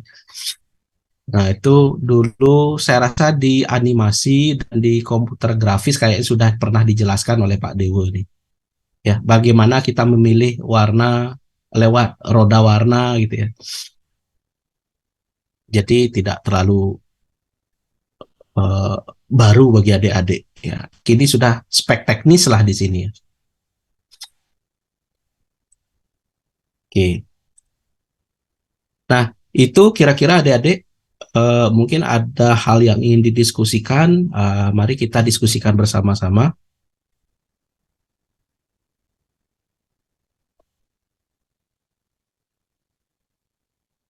Atau kalau sudah clear, ya seperti biasa ya. eh, saya mengkonfirmasi ulang lagi. Nanti kita biar biar optimal karena ini 4 orang. Jadi semestinya adik-adik bisa menangkap informasi lebih cepat dan lebih baik dibandingkan kelas massal kan begitu. Jadi apa yang masih diragukan atau ada ingin ditanyakan itu jangan sungkan untuk menyampaikan. Mungkin kalau saya menyampaikannya kurang jelas, ya sampaikan saja gitu ya. Ini kan kelas kecil ya. Jadi optimalkan kesempatan itu untuk berbicara dengan sedetail-detailnya. Nah, mungkin kalau secara teoritikal mungkin saya akan masih bisa secara optimal ya. Tapi kalau nanti misal spek teknis gitu ya, bisa jadi kan adik-adik lebih banyak akan tahu perkembangan aplikasi-aplikasi yang terbaru untuk mengembangkan produk ini. Eh, Terlepas daripada itu, ketika kita mengembangkan, yang saya tekankan itu adalah bagaimana adik-adik bisa merancang dengan sebaik-baiknya. Jadi goals-nya itu adalah agar bisa terpakai untuk orang luar, tidak hanya kebutuhan mata kuliah saja. Jadi benar-benar usabilitasnya itu memang real gitu ya, Dek ya. Itu harapan saya. Ini belum masuk metode penelitian ya, Dek ya, mata kuliahnya, Dek. Semester ini mau Pak masuk. Sudah. Kira-kira skripsinya sudah ada gambaran apa itu? Nah, gambaran ya. Saya tidak mengatakan judulnya apa. Kira-kira apa yang disasar kan begitu. Artinya adik-adik dari sini kan bisa berpikiran, oh kalau saya mengambil multimedia, saya coba fokuskan ke mata kuliahnya Pak Dewawan. Kalau pembelajaran adaptif, eh, saya coba ke Pak Kadek ya. Nah, kalau game edukasi ke saya, mata kuliah saya, kira-kira di mana yang harus dioptimalkan gitu ya. Nah, sehingga kan dari sini tujuannya kenapa saya bilang begitu, biar nggak nanti sekarang adik bikin aplikasi, mancan skripsi, bikin kayak skripsi aplikasi ulang kan begitu. Makanya selalu saya tegaskan, mungkin dosen lain juga sama berpikiran seperti itu ya. Nah, sekarang tergantung kira-kira adik-adik sudah punya gambaran nggak gitu ya. Yang jelas kalau bikin aplikasi digital, entah multimedia, game edukasi, e-book gitu ya, prinsip Mayer dan prinsip yang tadi kita sebutkan itu ya pasti nyantol di sana gitu ya. Nah, makanya prinsip ini sangat-sangat bermanfaat apalagi kita yang orang TP. Ya, sudah ada gambaran kira-kira ini Yudi, Ari, Esra sama Ajus arahnya kiblatnya kemana? Apa kiblatnya aja lah, bukan bukan judulnya ya. Kalau judul kan pasti belum bisa dirancang ya. Kemana kira-kira arahnya?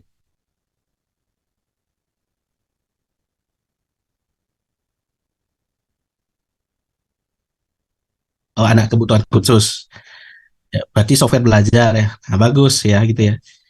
Jadi kan tetap multimedia dan bagian dari game edukasi kan pasti akan kena juga jadinya akhirnya gitu ya. Jadi intinya bikin aplikasi gitu ya. Kalau gimana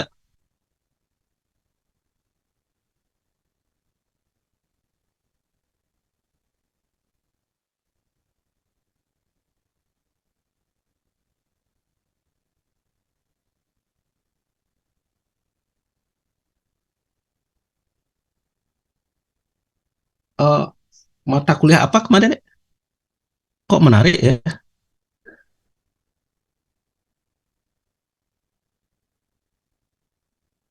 Nah, maksudnya yang dibilang mata kuliah apa sebelumnya?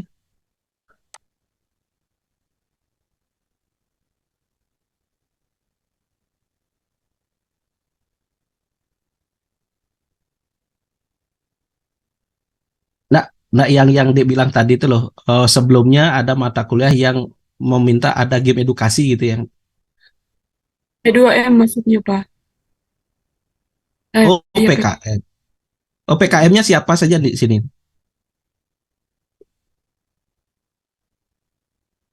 Hmm.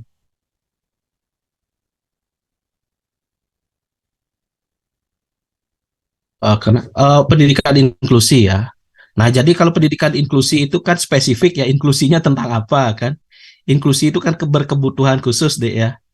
Adik-adik kan harus tahu kebutuhan khusus yang mana ini. Pangsing teroboh semuanya inklusi, berinklusi semuanya. Nah, orang gini gifted ya inklusi juga. Orang autism ya inklusi juga. Orang macam-macam inklusinya, kalau nggak salah itu ada sekitar 9 ya. Salah satunya seperti yang saya sebutkan, autism, eh, gifted, yang kayak gitu-gitu ya. Kalau gifted itu ya adik-adik gimana caranya agar bisa memposisikan diri seorang guru itu jauh lebih pintar daripada siswa. Kalau orang gifted itu ya orang-orang yang merasa dirinya pintar, namun kenyataannya memang pintar gitu. Eh, Pintar yang tidak normal, itulah gifted. Ya. Nah, dia harus tahu tipologi seperti itu gitu ya. Nah, itu salah satu gambarannya yang saya tahu sih. Nah, kemudian kalau Ajus gimana Ajus gambaran gininya? Dari saya mungkin sedikit belum mendalami Bapak, namun masih ada gambaran untuk mengembangkan aplikasi mungkin nanti Bapak. Makanya saya mengambil game edukasi juga Bapak. Karena Oke, tertarik juga dari ikut lomba kemarin itu Bapak. Dan dibantu juga oleh kakak tingkat dari Kak Adi Wiraha. Kan Kak Adi ngambil AR kalau nggak salah deskripsinya. Jadi saya juga tertarik gitu untuk ngambil. bagus itu ya. Jadi kita kembangkan mana konten mata kuliah yang bisa berkaitan dengan apa yang ingin kita kembangkan itu ya. Bukan berarti kalau berbicara tentang game harus berbicara seperti itu, tidak. Jadi kan ada komponen-komponen universal, komponen-komponen yang bisa kita manfaatkan untuk mengembangkan skripsi kita. Paling tidak kan ada gambaran dulu ya. Oke, kalau Esra, Kalau Ezra sendiri Pak sama kayak Yudi tapi bukan yang inklusif gitu Bapak. Jadi kayak cuman maksudnya itu game-game edukatif yang ke eh, pendidikan formal ya. meningkatkan meningkatkan logika gitu Pak, yang mengarah kepada logika gitu Bapak. Mm-mm. Artinya kan sasaran subjeknya adalah pendidikan formal ya, Ya siswa Bapak. pendidikan formal ya. Oke, kalau Ari, gimana Ari? Mungkin untuk gambaran besarnya kan juga belum dapat nih Kak, Pak. Tapi untuk mungkin kemungkinan besar kan untuk ambil aplikasi juga nih Kak, Pak. Karena kebetulan kan eh, ibu saya nih ke kepala sekolah TK nih ke yang mikir juga Oh, gimana langsung nanti aja TK, untuk Ari.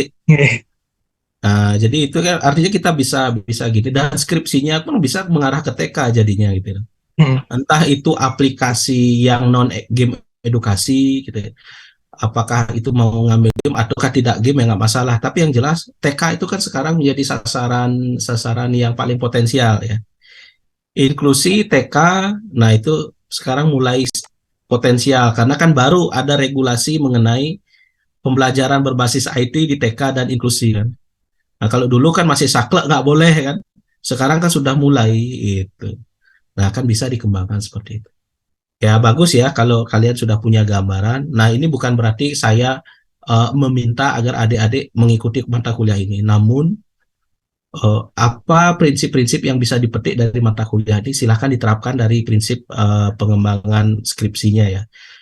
Maksudnya kan biar adik-adik itu nggak 2 kali kerja sudah punya konsep, namun konsep itu malah tidak terrealisasi kan jadinya ngulang dari awal kan kasihan juga. Itu pikiran saya. Dan saya rasa semua dosen pasti sama. Oke. Nah, adik-adik itu dari saya eh, untuk pertemuan pada hari ini sebenarnya targetnya sekali sampai kita bisa membahas mengenai bagaimana eh, suatu aplikasi sudah menerapkan dari prinsip-prinsip yang sudah digunakan gitu.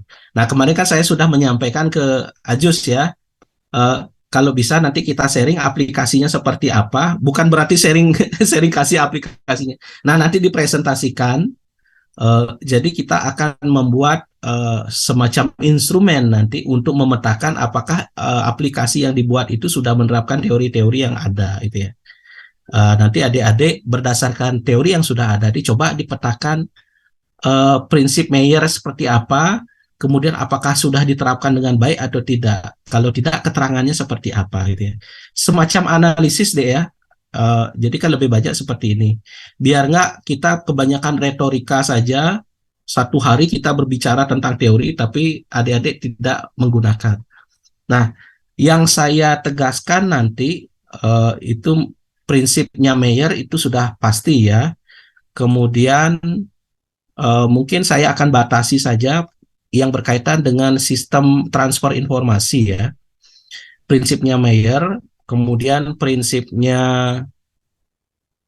Clark and Lyon. Ini saya bingung nyebutnya Lyon apa Lyon ini. Clark and Lyon ya, yang tiga komponen, feature of visual, kemudian content and goals, yang learner karakteristik ya gitu ya. Nah, atau mungkin itu saja dulu ya. Yang penting adik-adik prinsip yang umum itu bisa digunakan dengan baik. Karena kalau prinsipnya si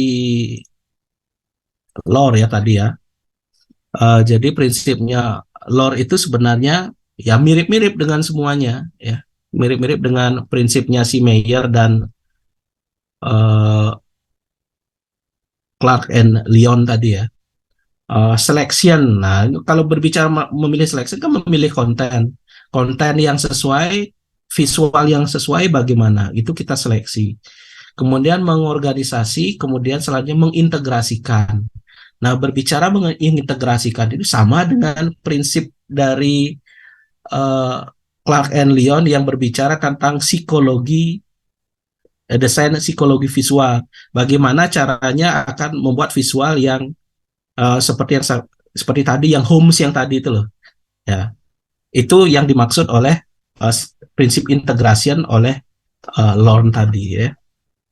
Jadi rata-rata itu sama. Makanya saya akan minta adik-adik untuk coba petakan prinsip-prinsipnya si Clark and Lyon dengan prinsipnya si Meyer, adik kemas menjadi sebuah instrumen ya. Jadi instrumen itu akan menjadikan rujukan bagaimana analisis konten dari produk yang sudah ada. Ya, misalnya minggu depan kita ambil contoh misalnya punyanya Ajus dulu.